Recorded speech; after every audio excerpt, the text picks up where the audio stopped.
All right, good to see y'all. Just want to start out by saying hi to my other nephew, Bodie, who was neglected in the press conference yesterday. So, as far as the game went, I thought we played much better against the Colts. We had less mistakes.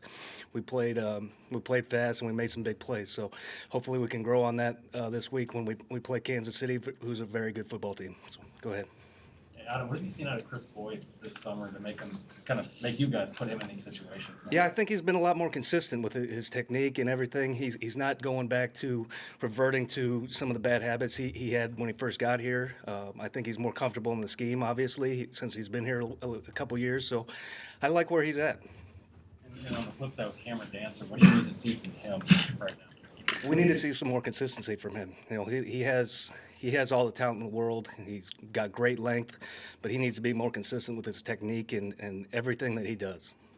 How does having Everson Griffen back in change the sort of dynamic? Well, it's going to be a lot louder at practice now, but Everson is he's a dynamic pass rusher, and we think he can help us on third downs and some 2-minute situations, and it's good to have him back. Just in Dantzler, he seems to have slipped a little. He had a pretty good season last year. You kind of surprised at his play so far in the preseason? Well, it's been up and down, and like I said, he's got to be more consistent. Right now, Chris is playing more consistent than him. Breezy and Pat have done a nice job. So he needs to pick things up on special teams as well. Adam, what do you like most about the improvement of Troy Dye? And it's not only physical, I think it's also mental. Is that your? Yeah, Troy's. I think he's grown up a little bit from his rookie year. He's really locked into the details of his assignments. I think calling the huddle has been really good for him because he has to get people lined up. He has to get the call. It's on him, okay, if everything's not right. So I think he's got his arrows going in the right direction right now. The last 2 weeks, he's had a good 2 weeks. That seems to be kind of a theme with the linebacker group is what have you seen from their play the last couple of weeks? Yeah, we challenged them because we were making too many mistakes early in camp. So we challenged them. We're having extra walkthroughs, and now we're in the right position, and now it makes it easier to make plays. You can fly around to the ball, and you're not thinking of, I should be here, or I miss a line here, so I'm cut out of my gap.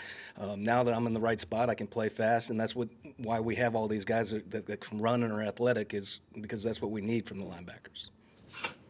With Anthony Barr, Mike Zimmer's talked about how his health is paramount, getting ready for week one. What's your confidence level that that's going to be the case? Well, I'm not sure today I can't tell you if he's going to be ready week one or not.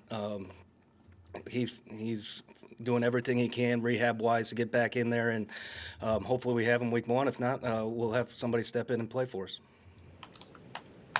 Adam, how have you seen Bashad and Patrick Peterson kind of mesh not only with the system but with each other, obviously coming in, both joining a new team and working together? Yeah, they've had a really good relationship. They go back and forth all the time. I think part of it is because they're the older guys in the group, so they kind of naturally gravitate to each other. But I think their communication has been great. They're both really smart corners, and they've helped the young guys a bunch.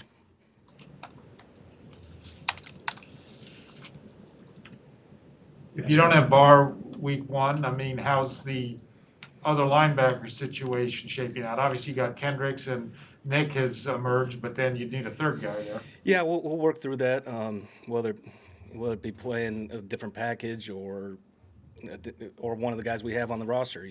Troy's played multiple positions for us before.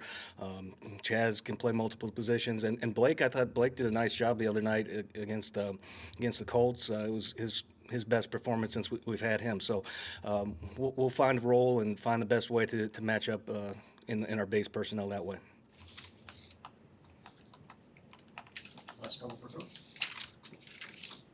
Adam, with Cameron Dantzler, what kinds of things do you need to, you mentioned more consistency. What kinds of things does he need to do in practice to show that consistency?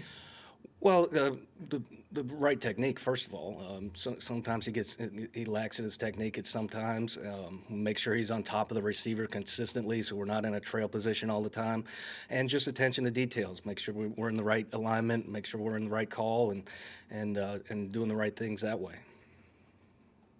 seemed like you were calling some plays on Saturday. What does that experience kind of give you just as a coach? Yeah, it's been great. I had an opportunity to call them, and it's been really good for me. I think I was better this week than I was last week, so growing from that. And it's the communication with Coach Zim and Paul was really good during the game that helped, and so it's a good experience for as I grow.